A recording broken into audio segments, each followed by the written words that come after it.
Eu sou o Vilto Reis, escritor, professor de escrita criativa e roteirista de quadrinhos. Sejam muito bem-vindos ao aquecimento da Rota do Escritor, um evento 100% online gratuito que vai acontecer nos dias 3, 5 e 7 de julho, onde eu vou explicar o passo a passo que pessoas comuns tomam para escrever e publicar seus livros desde o zero da ideia até a publicação. Para se inscrever nesse evento é muito fácil, clique no primeiro link na descrição e faça já a sua inscrição gratuita, ou vá no link na bio se você estiver assistindo esse vídeo no Instagram. Normalmente nós temos feito os aquecimentos como lives, mas excepcionalmente esse vídeo, né, eu já ia falar live novamente, e o de amanhã, da sexta-feira, serão como os vídeos por alguns motivos aí que me forçaram a ter que gravar esse material. Mas eu tô muito feliz de estar aqui com vocês e depois vocês vão poder comentar, eu vou poder, responder vocês nos comentários. Então vai ser no mesmo ritmo que a gente tem na live, ok? Nessa aula a gente vai falar aí sobre as 7 tramas impossíveis de se evitar ao escrever um livro. De novo, gente, se vocês tiverem perguntas, comentários, opiniões, exemplos, coloquem nos comentários do vídeo que depois eu vou poder responder e a gente vai trocando essa ideia. Bom, escrever um livro é uma tarefa complexa, desafiadora, exige criatividade, técnica, dedicação, disciplina, tudo aquilo que vocês já sabem. Mas será que existe uma fórmula para criar uma boa história? E esse é aquele momento que muita gente já torce o nariz, né? Será que existem elementos narrativos que são indispensáveis para qualquer obra literária? Não sou eu quem vai responder essa pergunta, tá? Segundo o escritor e crítico Christopher Booker, a resposta é sim. Em seu livro The 7 Basic Plots Why We'll Tell Stories, os 7 enredos básicos por que contamos histórias, ele afirma que existem 7 tramas universais que se repetem em todas as histórias, desde os mitos antigos até os romances modernos. E nesta live nós vamos apresentar e analisar essas 7 tramas, mostrando como elas podem ser usadas para escrever um livro envolvente e original. Importante, assista essa live com a mente aberta. Talvez você não concorde com tudo que o nosso amigo Christopher Booker falou, mas talvez uma ou outra coisa possa servir para sua escrita e vai te ajudar. Então mantenha sempre a mente aberta, faça, como dizia meu pai, come o peixe, joga a espinha fora e absorve aquilo que você acha relevante para você. Mas eu tenho certeza que essa teoria do Christopher Booker vai surpreender muita gente, ok? E vá pensando em qual desses 7 modelos se encaixa a história que você está escrevendo. Será que se encaixa em algum? Qual se encaixa? Coloque aí nos comentários para mim. Se não se encaixa, diga por que você acha que não se encaixa aí nos comentários. Combinado? Ok. Então, compreender esses enredos arquetípicos pode ser útil porque vai ajudar a identificar tropos de enredo comuns e avaliar o quão bem eles foram utilizados. Ao longo dessa live, a gente vai aí examinar esses enredos básicos, ok? O primeiro enredo básico do Booker, do Christopher Booker. Vencer o monstro.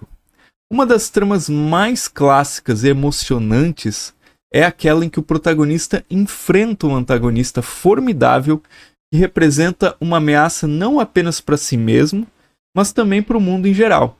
E essa batalha épica cria tensão e suspense, levando os leitores a torcerem pelo sucesso do protagonista na derrota do monstro. Esse enredo tem sido amplamente explorado na literatura e no cinema e conquistado o coração de leitores ao redor do mundo. Porque nesse enredo, o protagonista é confrontado com a difícil tarefa de enfrentar e derrotar o antagonista poderoso ou ameaçador, que representa o mal, ou às vezes representa o caos também, em sua forma mais intensa. Embora o protagonista seja frequentemente, ou melhor, o antagonista seja frequentemente chamado de monstro, é importante ressaltar que nem sempre se trata de uma criatura literalmente malévola. O monstro pode assumir diferentes formas, desde um ser humano cruel até uma força metafórica, ou uma doença devastadora, ou uma ideologia agressiva que precisa ser superada. E o verdadeiro desafio nessas histórias reside na capacidade do protagonista de superar esses obstáculos formidáveis e triunfar sobre as trevas que o cercam. Então, a trama baseada em vencer o monstro, ela comumente é encontrada em obras de fantasia, de ficção criminal, de aventura, onde a batalha entre o protagonista e o antagonista se desenrola em uma narrativa repleta de suspense, ação, reviravoltas, todas essas coisas que a maioria de nós gostam, pelo menos. Podemos observar exemplos brilhantes desse enredo clássico da literatura em livros como O Drácula, do Bram Stoker, O Dragão Vermelho, do Thomas Hardy, e até A Guerra dos Mundos, do H.G. Wells. Em Drácula, por exemplo, o protagonista, o Jonathan Harker, é confrontado com o terrível Conde Drácula, um vampiro que busca dominar a Inglaterra e escravizar a humanidade. O Drácula personifica tanto o mal quanto a sedução, representando a decadência e a perversão dos valores morais. A luta do Harker para derrotar o vampiro não é apenas uma batalha física, mas também uma batalha pela sobrevivência da humanidade e pela preservação de seus valores fundamentais. No enredo de vencer o monstro em questão ele deve representar mais do que uma ameaça apenas física, imediata ao protagonista. Ele deve simbolizar algo maior, algo que coloque em risco os valores, as crenças ou a própria identidade do protagonista e da sociedade no qual ele está inserido. No Drácula, por exemplo, o vampiro representa não apenas a sede de sangue, mas também ameaça à modernidade e ao mundo civilizado. E a intenção de expandir o seu domínio para a Inglaterra ameaça também os valores da sociedade vitoriana e a segurança de um mundo moderno. Para determinar se um enredo de vencer o monstro foi bem sucedido, é importante fazer algumas perguntas chaves. Por exemplo, quem ou o que é o monstro? Como o monstro é derrotado? E por fim, o que a vitória sobre o monstro realmente alcança? Ou melhor, realmente oferece para esse protagonista? Responder a essas perguntas de maneira profunda e significativa é crucial para criar uma narrativa envolvente e cativante. É fundamental que o monstro seja retratado de uma forma complexa e multifacetada, indo além de uma mera figura unidimensional do mal. Ele deve ter motivações claras, uma personalidade bem desenvolvida, tornando um verdadeiro desafio real para o protagonista. Além disso, a batalha contra o monstro deve ser árdua, deve exigir sacrifícios significativos do protagonista, transmitindo a magnitude do desafio enfrentado. Por fim, a vitória sobre o monstro deve trazer consequências reais, tangíveis, seja uma transformação pessoal do protagonista, uma mudança na sociedade ou a preservação de valores fundamentais. Quando você for escrever esse enredo de vencer o monstro, é essencial evitar clichês e criar uma história que seja autêntica, única. E para isso, é necessário que você desenvolva o antagonista de uma forma atraente, oferecendo ao leitor uma experiência emocionalmente rica e envolvente. Um monstro bem construído não é apenas uma ameaça física, mas também um desafio psicológico e simbólico para o protagonista e para o mundo em que ele vive. Então esse é o roteiro ou o enredo de vencer o monstro. Se o seu livro for de vencer o monstro, coloque aí nos comentários e me explica por que você acha que é esse enredo. Enredo número 2. Da pobreza à riqueza. Nessa trama, o protagonista parte de uma posição desfavorecida e luta para alcançar algo que lhe falta, seja riqueza material, poder ou um objetivo pessoal. No entanto, o sucesso inicial é seguido por uma perda significativa, fazendo com que um protagonista tenha que se esforçar novamente para recuperar o que foi perdido. Então, essa montanha-russa emocional mantém os leitores envolvidos e ansiosos por ver a redenção final do personagem. Embora seja frequentemente associado a contos de fadas, como o icônico conto da Cinderela, esse enredo é usado em uma variedade maior de histórias do que se pode esperar. Por isso não se apegue muito, ao título desses desses enredos, dessas tramas que eu estou colocando. Pense eles metaforicamente, não literalmente. Olha só. Existem inúmeros exemplos famosos que exploram esse enredo de forma brilhante. Um deles é o Oliver Twist, um livro escrito pelo Charles Dickens, onde o protagonista, um jovem órfão, passa por uma jornada de privações e dificuldades antes de finalmente alcançar uma vida de prosperidade. Através desse enredo, o Dickens expõe as injustiças sociais e as desigualdades da época, ressaltando a importância do trabalho duro e da superação pessoal.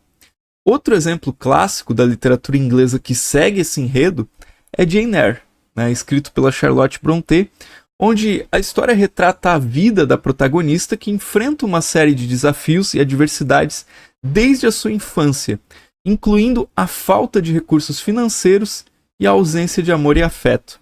No entanto, Jane Eyre persevera e busca por oportunidades de educação, de autoaperfeiçoamento. Então, a jornada dela leva ela a uma posição de independência, de autorrealização, conquistando a riqueza emocional e encontrando o amor verdadeiro. No enredo da pobreza à riqueza, as riquezas que o protagonista busca não precisam necessariamente ser entendidas de uma forma literal, como dinheiro ou posses materiais.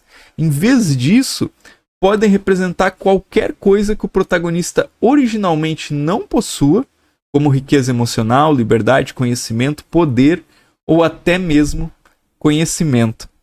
Eu acho que eu antes era reconhecimento, eu vou repetir essa parte. Qualquer coisa que o protagonista originalmente não possua. Riqueza emocional, liberdade, reconhecimento, poder ou até mesmo conhecimento. Então, é importante ressaltar que esse enredo não se trata apenas do protagonista magicamente obtendo tudo que ele precisa para um final feliz.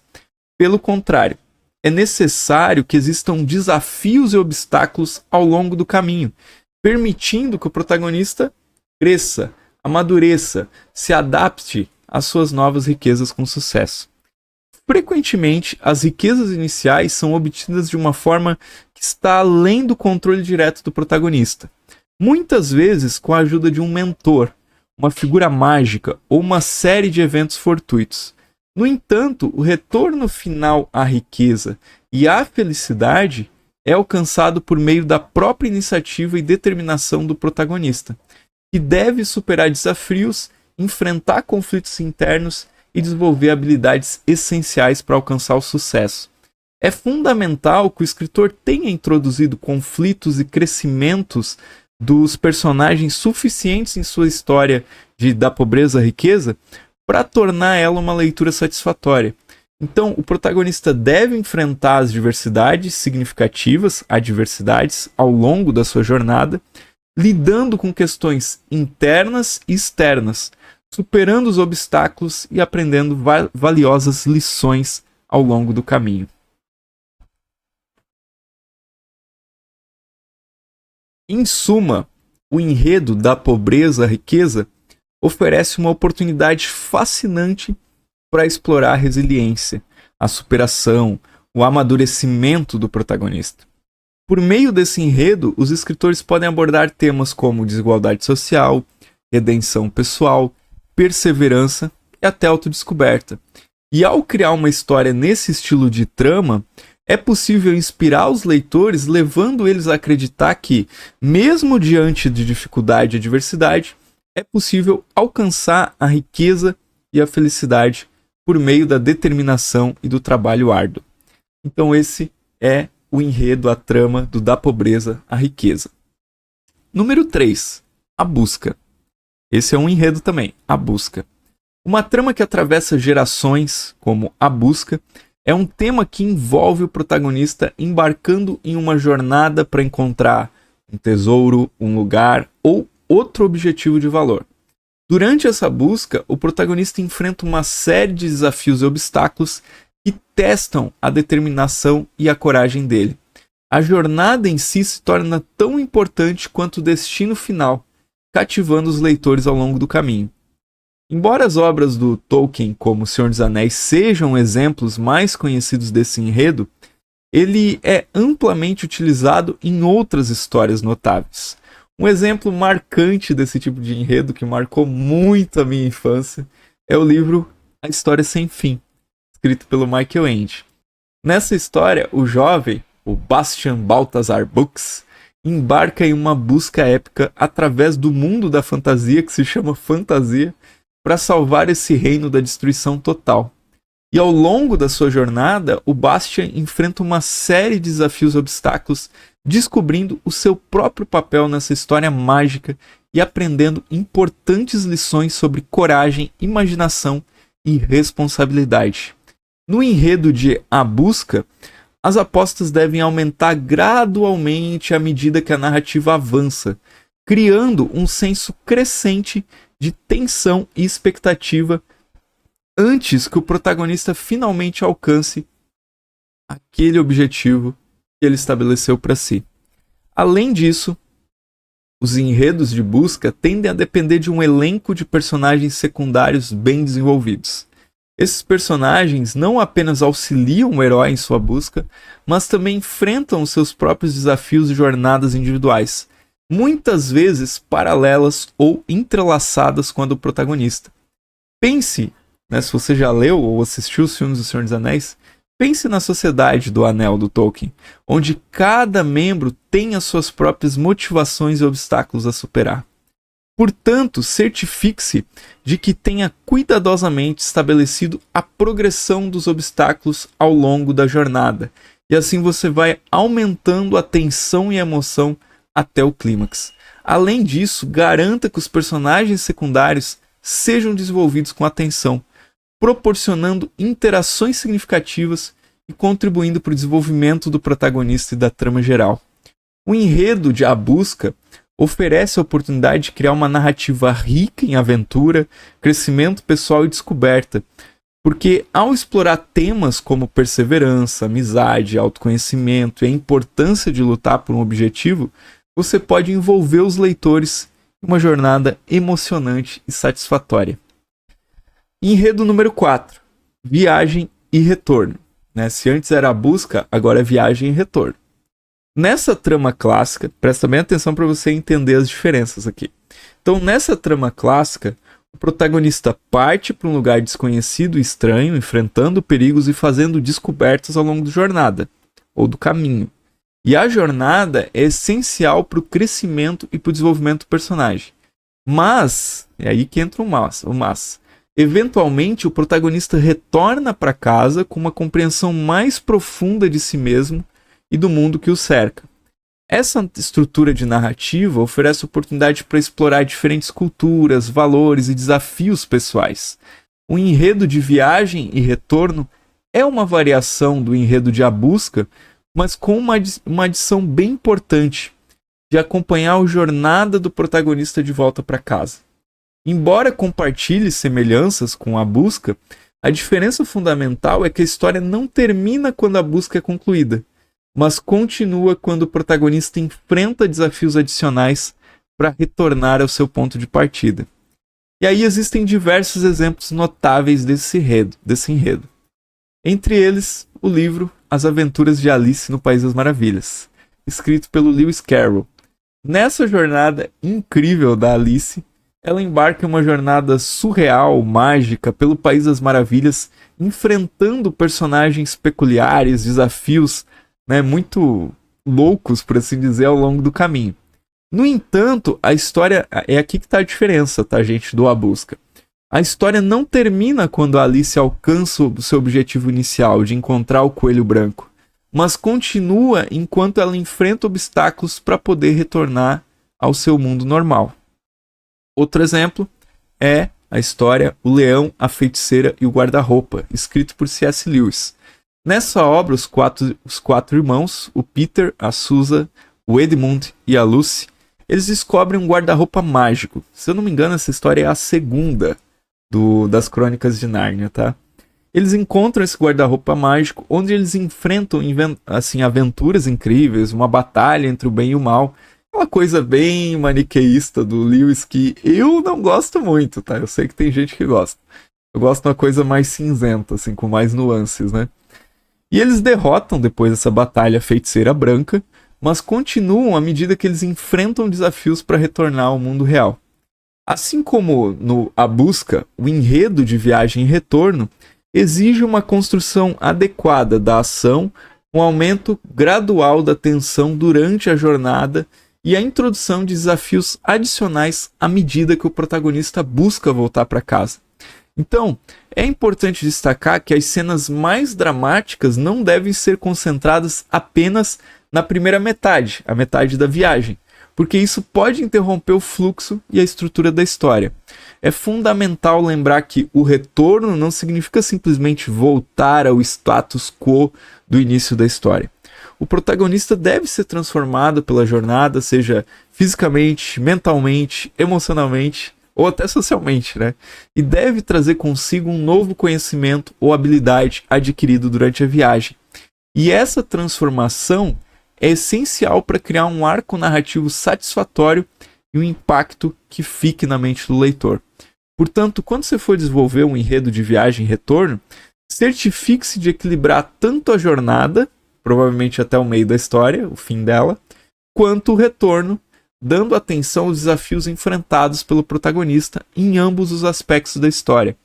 E isso vai permitir você criar uma narrativa cativante que ressoe com os leitores e que transmita mensagens valiosas, muitas vezes de um jeito meio subliminar, sobre o crescimento pessoal, superação de obstáculos e a importância de se aventurar além daqueles limites conhecidos.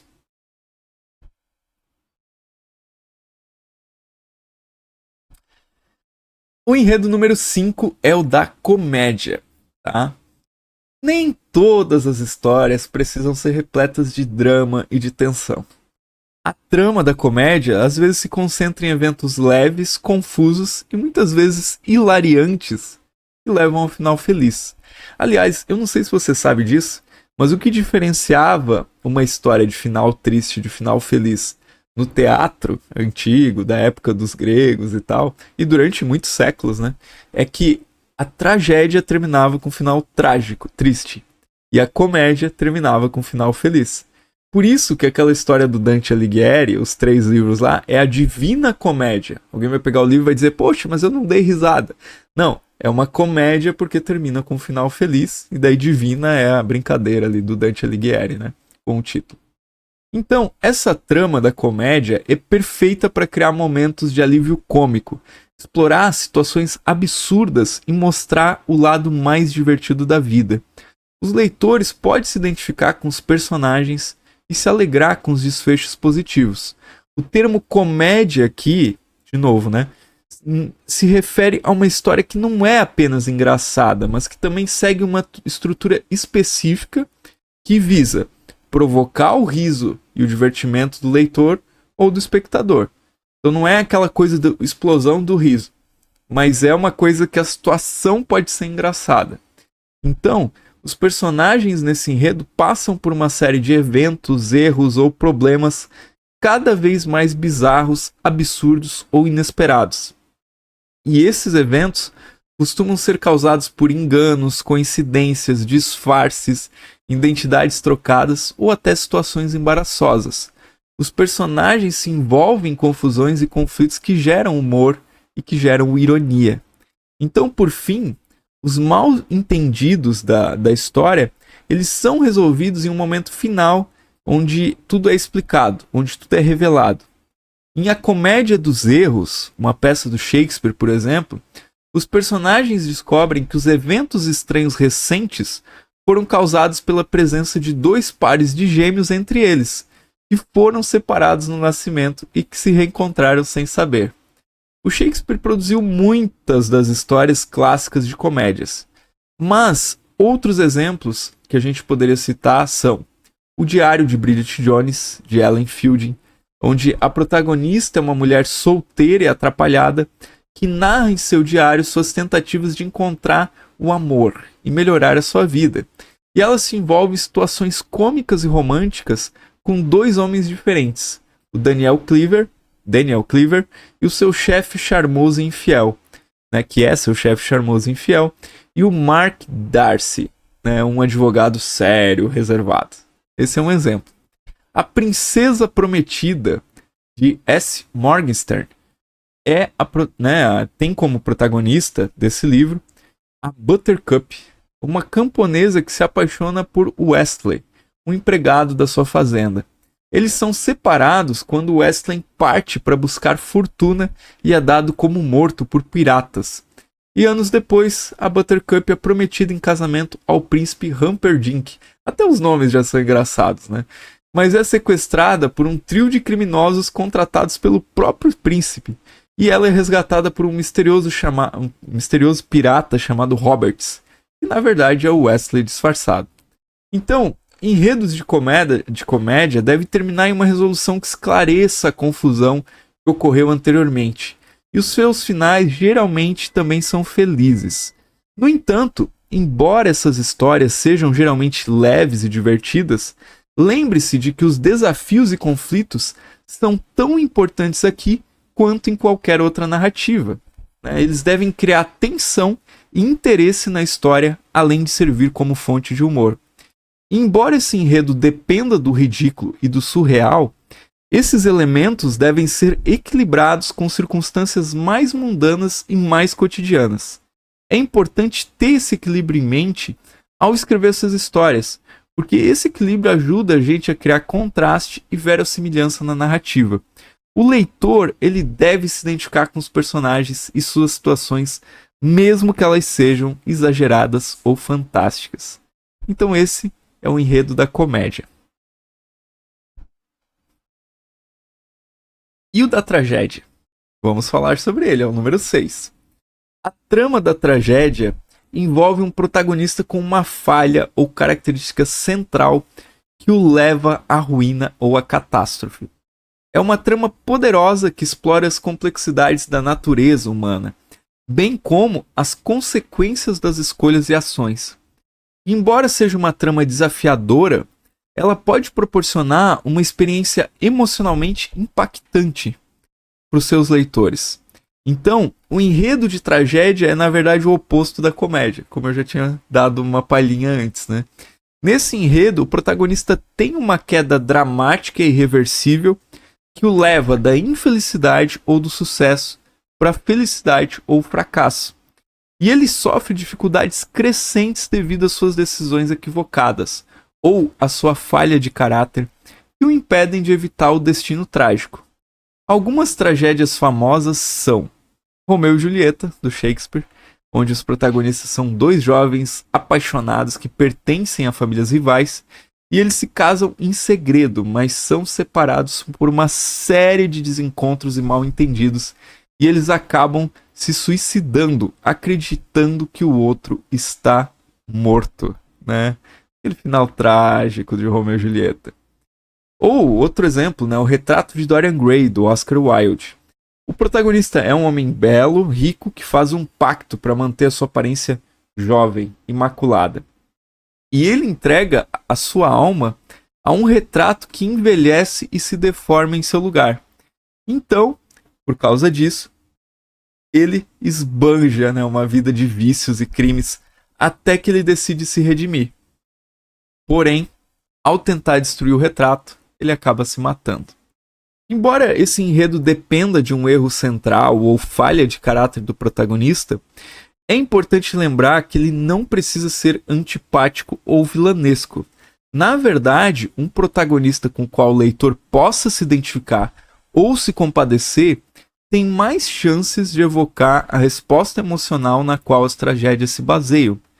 Também é crucial que os personagens tenham alguma oportunidade de escapar da tragédia iminente, mas escolham não segui-la. Isso mostra que eles são responsáveis por seus atos e que poderiam ter mudado seu destino se tivessem agido de uma forma diferente. Então, se o escritor não escreveu rotas de fuga potenciais para os seus personagens, o impacto da tragédia é reduzido, porque ele passa a ser menos sobre as escolhas que os personagens fazem e mais sobre as consequências inevitáveis. Então, esse é um resumo aí, né, do que você pode fazer em uma tragédia. Gente, lembrando, né, se a trama que vocês estão escrevendo de alguma história se encaixou em uma delas, coloque aí nos comentários pra gente saber e diga por que você acha que se encaixa ou que não se encaixa. E o sétimo enredo é o enredo do Renascimento. A trama do Renascimento, ela apresenta um protagonista que passa por uma transformação significativa ao longo da história, e o personagem pode superar desafios pessoais, aprender com suas experiências e emergir como uma pessoa melhor, mais forte. E essa jornada de autodescoberta e crescimento pessoal ressoa com os leitores, porque inspira todo mundo a acreditar na possibilidade de mudança, de evolução. E os enredos de Renascimento se concentram no desenvolvimento de um personagem e a sua subsequente transformação de uma pessoa negativa ou corrupta, normalmente para uma pessoa positiva ou virtuosa. As histórias que seguem essa estrutura podem ser contos de fada, que apresentam uma transformação literal, como A Bela e a Fera, onde o protagonista é um príncipe que foi amaldiçoado e se torna uma fera até encontrar o amor verdadeiro, ou podem ser obras que abordam a moralidade de um personagem, como o Grinch, do Dr. Seuss, né? O protagonista é uma criatura verde peluda que odeia o Natal. É aquele conto do Charles Dickens, né? Bem famoso, né? Na verdade, são dois exemplos diferentes. Eu acabei confundindo porque são duas histórias parecidas. O primeiro é o Grinch, do Dr. Seuss, que tem aquele filme famoso, tá? Até para ajudar a diferenciar. Onde o protagonista é uma criatura verde peluda que odeia o Natal e que tenta estragar a festa dos habitantes da cidade de Kenlândia. E ele é movido pelo rancor e pela solidão, até que conhece uma menina chamada Cindy Lou. Essa menina lhe mostra o verdadeiro significado do Natal. E tem uma outra história, que é um conto de Natal, do Charles Dickens, bem famosa, onde o protagonista é o Ebenezer Scrooge, um velho avarento, egoísta, que despreza o Natal e trata mal as pessoas ao seu redor. E ele é visitado pelos fantasmas na véspera do Natal, que lhe mostram o passado, o presente e o futuro. E aí ele se arrepende dos seus erros e decide mudar de vida.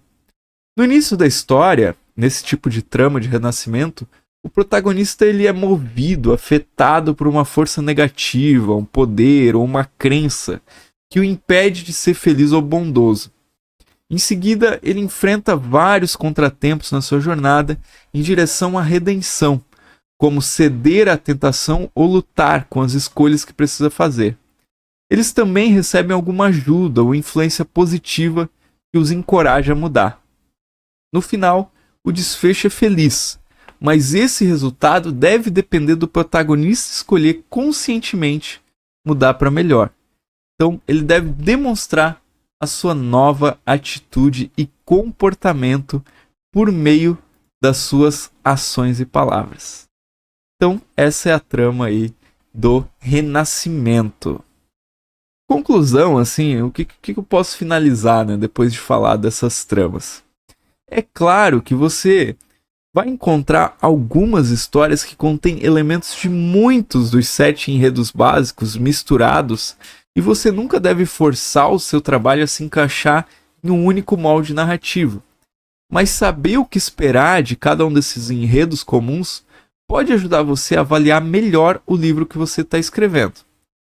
E, embora existam inúmeras variações e combinações de tramas, as 7 tramas discutidas nesse vídeo são essenciais, extremamente poderosas na construção de histórias que vão ser bem-sucedidas com os leitores.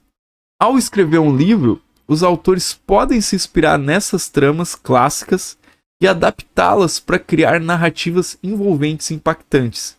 E ao compreender o poder e a relevância dessas tramas, vocês podem... Opa, quase derrubei a minha caneca aqui, até levei um susto. É como uma aula ao vivo, gente. Acidentes acontecem. Então, quando vocês entendem, compreendem o poder e a relevância dessas tramas, vocês podem aproveitar o potencial máximo disso para conquistar aí os corações dos leitores de vocês. Num livro meu, que logo eu vou divulgar novidades, eu combino pelo menos 3 dessas tramas. Tá? Eu acho que tem um momento que é a busca, tem um momento que é tragédia, de uma forma geral, a estrutura da história, e também tem um momento que é um renascimento.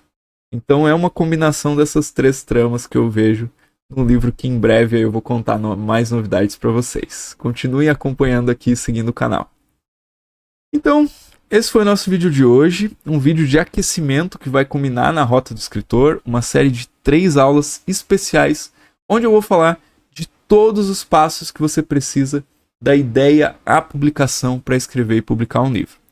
Se você quiser participar desse evento e se você quiser baixar o PDF exclusivo dessa aula e você estiver assistindo pelo YouTube ou pelo Facebook, não deixe de clicar no primeiro link na descrição e fazer a sua inscrição gratuita. Se você estiver vendo pelo Instagram, assim que essa live acabar, vai até o meu perfil, clica no link da bio e faz a sua inscrição. Bom, por hoje é isso e até a próxima.